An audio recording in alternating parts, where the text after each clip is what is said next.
오늘 우리가 함께 나눌 말씀은 시편 93편입니다. 시편 93편 1절부터 5절까지의 말씀입니다.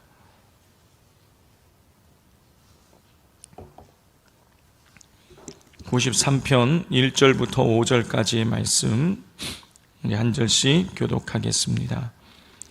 여호와께서 다스리시니 스스로 권위를 입으셨도다. 여호와께서 능력의 옷을 입으시며 띠를 띠셨으므로 세계도 견고히 서서 흔들리지 아니하는도다.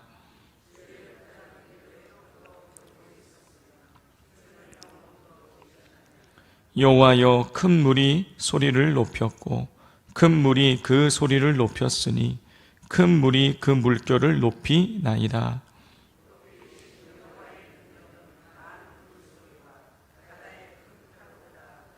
함께 읽겠습니다. 여호와여, 주의 증거들이 매우 확실하고 거룩함이 주의 집에 합당하니 여호와는 영원 무궁하시리이다. 아멘. 시편 93편은 하나님의 왕되심과 세계를 통치하심을 찬양하는 신정시입니다. 하나님을 높이는 시를 우리는 이제 신정시다라고 이렇게 쉽게 설명할 수 있겠는데요. 자, 이 93편이 신정시인 이유를 우리가 1절을 보면 알 수가 있습니다.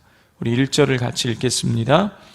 여호와께서 다스리시니 스스로 권위를 입으셨도다.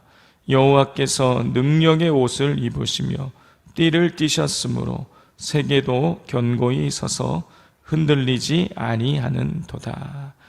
시인은요, 여호와께서 다스리신다 라고 이렇게 선언을 하며 시를 시작하고 있습니다. 여기서 이 다스리시니에 해당하는 말라크라는 단어는요, 고대 절대 왕권을, 옛날 왕들이 가지고 있는 절대 권력, 절대 왕권을 왕들의 그 통치권을 의미합니다. 옛날에 왕은 어떻습니까? 요즘 대통령이라도 많이 권력이 제한이 되지요. 권력이 분산되어져 있습니다. 사법, 위법, 행정이 대통령에 있는 것이 아니라 권력이 분산이 되어져 있어요.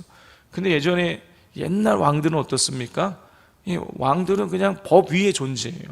그냥 왕이 말이 법이고 왕이 행하는 모든 것들이 그냥 다 이루어졌습니다. 그럼 말 한마디 하면 모든 게 다 그냥 이루어졌어요. 왕들은 무소불위의 권력을 가지고 있었습니다. 자, 그런데 옛날 왕들은요, 동시에 한계를 가지고 있었어요. 어떤 한계입니까? 그 권력이 자기 나라 안에서만 그 권력이 유효했다라는 것이죠. 아무리 왕이라도 다른 나라 가면 그 국경을 넘어가는 순간 그 왕의 권위는 사라지고 마는 것이죠. 다른 나라에서는 그 권력이 제한이 됩니다. 자, 그런데 오늘 여호와께서 다스리신다라고 이렇게 마치 옛날 왕이 가지고 있었던 절대 권력이 왕에게 있는 것처럼 이렇게 시작을 하지만, 그런데 차이점이 있어요. 그건 뭐냐면 이 시인이 하나님의, 여호와 하나님의 그 통치 범위에 대해서 이야기하고 있지 않다라는 것입니다. 이건 뭘 의미하는 것입니까? 하나님의 통치가 하늘과 땅과 바다와 온 우주에 미친다라는 거예요. 세상의 왕들은 자기 나라에서만 권력을 행사할 수 있지만 하나님은요, 온 우주에 하나님의 통치가, 하나님의 다스림이 미치고 있다라는 것입니다. 자, 왜 그런 것입니까? 하나님이 모든 세상을 창조하셨기 때문인 거죠. 하나님이 온 세상을 창조하셨기에, 온 우주를 창조하셨기에 하나님의 다스리심은 온 우주에 미치는 것입니다. 그러므로 우리는 어떻게 되겠습니까? 그 다스리심에, 하나님의 통치에 순종하는 것이 가장 지혜로운 것이에요. 자, 하나님의 구체적으로, 자, 우리가 하나님의 이 다스리심에 통치해야 되는 이유를 우리가 살펴보자면요. 첫 번째 이유는 무엇이냐면 하나님의 다스리심에 순종하는 것이 가장 안전하기 때문입니다. 우리 1절 마지막 부분을 보면 중간부터 보면 여호와께서 옷을 입으시며 띠를 띠셨으므로 세계도 견고히 서서 흔들리지 아니하는도다 그랬어요. 시작은 여호와께서 다스리시니 세계도 견고히 서서 흔들리지 아니하는도다. 하나님의 다스리심의 결과가 무엇이냐면 세계도 흔들리지 않는다라는 거예요. 하나님이 다스림을 받을 때만이 우리가 평안할 수 있다라는 것입니다. 그러므로 하나님의 다스림 안에 있을 때에 우리가 평안하기에 당연히 하나님 앞에 하나님의 통치를, 하나님의 다스리심을 우리가 거부하지 말고 그 다스리심을 받아야 되는 것이죠. 두 번째로 우리가 하나님의 다스리심 안에 거해야 되는 이유는 뭐냐면 하나님의 통치가 영원하기 때문입니다. 우리 2절을 같이 읽겠습니다. 주의 보좌는 예로부터 견고히 섰으며 주는 영원부터 계셨나이다. 주의 보좌가 예로부터 서 있었다. 견고히 서 있었다. 여기서 주의 보좌는 하나님의 다스리심, 하나님의 절대적인 통치를 형상화시킨 거죠.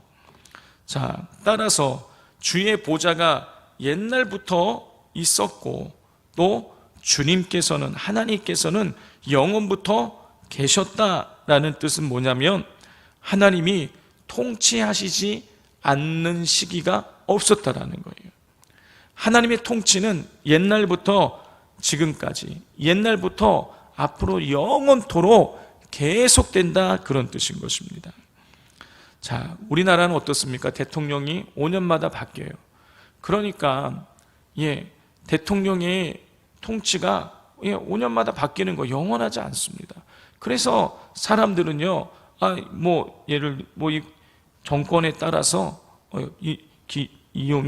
눈치 봤다가 철새처럼 왔다 갔다 하는 사람들도 막 있지 않습니까? 자, 그런데요, 우리는요, 하나님의 통치가 영원히 옛날부터 지금까지 또 영원토록 계속될 것이기 때문에 우리는 늘 하나님께 순종해야 되는 것이죠. 하나님의 다스리심에 우리가 순종해야 되는 것입니다.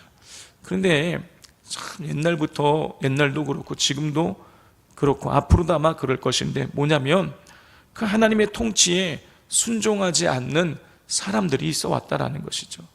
자, 우리 3절을 같이 읽겠습니다. 여호와여, 큰 물이 소리를 높였고 큰 물이 그 소리를 높였으니 큰 물이 그 물결을 높이나이다. 시인은요, 큰 물이 소리를 높였고 큰 물이 소리를 높였다, 그리고 또 큰 물이 그 물결을 높이나이다 라고 이렇게 아뢰고 있어요. 큰 물, 여기서 큰 물이라는 것은 하나님을 대적하는 원수를 의미하는 거예요. 그 큰 물이 첫 번째, 두 번째, 큰 물이 소리를 높였다라는 것은 하나님을 대적했다, 그런 뜻인 건데, 자, 첫 번째, 두 번째, 세 번째 다 큰 물이 소리를 높였다라고 했을 때에 근데 조금 달라요. 첫 번째와 두 번째 큰 물이 소리를 높였다라고 했을 때 높였다라는 것은 문법적으로 보자면 완료형이에요. 그러니까 옛날에 그 대적들이 하나님 앞에서 불순종했다, 하나님을 원수들이 하나님을 대적했었다라는 이런 뜻이고, 세 번째 큰 물이 물결을 높였다라고 했을 때는 이거는 미완료형이에요. 그러니까 미완료형은요, 계속 되는 거예요. 끝나지 않는 거예요. 그러니까 이 하나님의 원수들이 계속해서 하나님을 대적한다, 그런 뜻인 거예요. 자, 큰 물, 원수들이 과거에만 하나님을 대적한 것이 아니라 현재와 미래에도 계속해서 하나님께 대적할 것이라는 것을 보여주고 있는 것입니다. 그러면 과거에 그리고 현재와 미래에 하나님을 대적하는 원수들을 하나님께서는 어떻게 처리하실까요? 우리 4절을 같이 읽겠습니다. 높이 계신 여호와의 능력은 많은 물 소리와 바다의 큰 파도보다 크니이다. 3절에서 큰 물이 하나님을 대적하여 소리를 높이고 물결을 높였다고 했던 시인은 4절에서 하나님이 높이 계시고 물소리와 바다의 큰 파도보다 크다고 선언하며 하나님께서 큰 물을 잔잔케 하시는 분임을 나타내고 있습니다. 큰 물이 소리를 높였다, 큰 물결이 물결을 높였다, 이렇게 되어 있는데 하나님이 높이 계시다라는 거예요. 그게 무슨 뜻입니까? 그 대적이 하나님 앞에 영향을 미치지 못한다라는 거예요. 하나님을 대적하는 것이 하나님 앞에 영향을 미치지 못한다라는 것입니다. 그리고 하나님께서 물소리와 큰 파도보다 더 크다라는 얘기는요, 그 원수들을 이긴다라는 것입니다. 하나님을 이길 수 있는 것은 아무도 없습니다. 아무리 세상의 권력과 힘이 크고 위대해 보여도 높이 계신 하나님 앞에는 미치지 못하는 것이죠. 그러므로 우리는 또 하나님 앞에 순종해야 되는 것입니다. 마지막 5절에서 시인은 하나님의 다스리심이 영원히 계속될 것임을 다시 한번 강조를 합니다. 우리 5절을 같이 읽겠습니다. 여호와여, 주의 증거들이 매우 확실하고 거룩함이 주의 집에 합당하니 여호와는 영원 무궁하시리이다. 시인은 먼저 주의 증거들이 매우 확실하다고 선언합니다. 여기서 주의 증거들이란 하나님의 교훈과 하나님의 약속을 의미하는 거예요. 하나님의 교훈과 하나님의 약속은 매우 확실하다. 주의 증거들이 매우 확실하다라는 것은요, 하나님께서 인간에게 주신 교훈과 약속들을 통해서 당신이 살아계심을 확실히 나타내셨다라는 그런 뜻이에요. 자, 두 번째로 시인은 거룩함이 주의 집에 합당하다고 했습니다. 여기서 이 주의 집이란 작게 보자면 예루살렘에 있는 성전을 의미하는 것이고, 넓은 의미로 보자면 하나님께서 창조하신 모든 세계를 의미하는 거예요. 자, 따라서 거룩함이 주의 집에 합당하다라는 것은 하나님의 거룩하심이 성전과 이 피조 세계에 잘 나타나고 있다, 잘 구현되었다, 그런 뜻인 거예요. 결론적으로 하나님께서 당신이 살아계심을 확실하게 나타내시고 하나님의 거룩하심이 성전과 피조세계에 잘 구현되어 있다는 것은 하나님의 통치가 완벽하게 이루어지고 있고 또 영원히 계속될 것임을 나타내고 있는 것입니다. 하나님이 통치를 하시는데 만약에 하나님이 실수하고 또 하나님이 가끔씩 깜빡깜빡 하신다, 그러면 우리는 하나님의 통치를 신뢰할 수 없는 것이죠. 그런데 시인은 1절부터 4절까지 하나님이 세상을 다스리고 세상을 통치하심을 이렇게 또 우리가 하나님의 통치에 또 순종해야 된 이유를 쭉 말한 다음에 그 하나님의 통치가 완벽하다, 하나님의 다스리심이 완벽하다는 것을 나타내므로 우리가 하나님의 그 통치에 순종해야 된다는 사실을 강조하고 있는 것이죠. 성도 여러분, 하나님은 실수가 없으신 분입니다. 그런 분이 이 땅을, 온 세계를, 그리고 우리를 통치하고 다스리고 계시는 거예요. 그러므로 우리가 그 하나님의 다스리심에 순종하는 것이 가장 평안할 수 있는 길인 것입니다. 그러므로 하나님 말씀하시는 대로, 하나님 이끄시는 대로 우리 순종하고 따라감으로 하나님 내려주시는 그 평안함을 늘 누리며 살아가실 수 있기를 바랍니다. 우리 시간 같이 기도하기를 원합니다. 우리 하나님의 그 영원히 계속될 하나님의 통치에, 하나님의 다스리심에 우리가 철저히 순종하며 살아갈 수 있게 해달라고.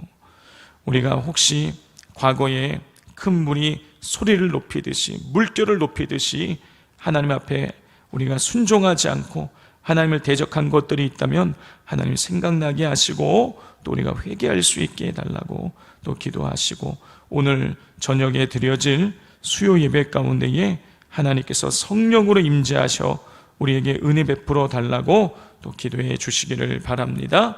또 태풍이 올라온다고 하는데 우리 큰 피해 없이 태풍이 지나가게 해달라고 주여 부르짖고 기도하겠습니다. 주여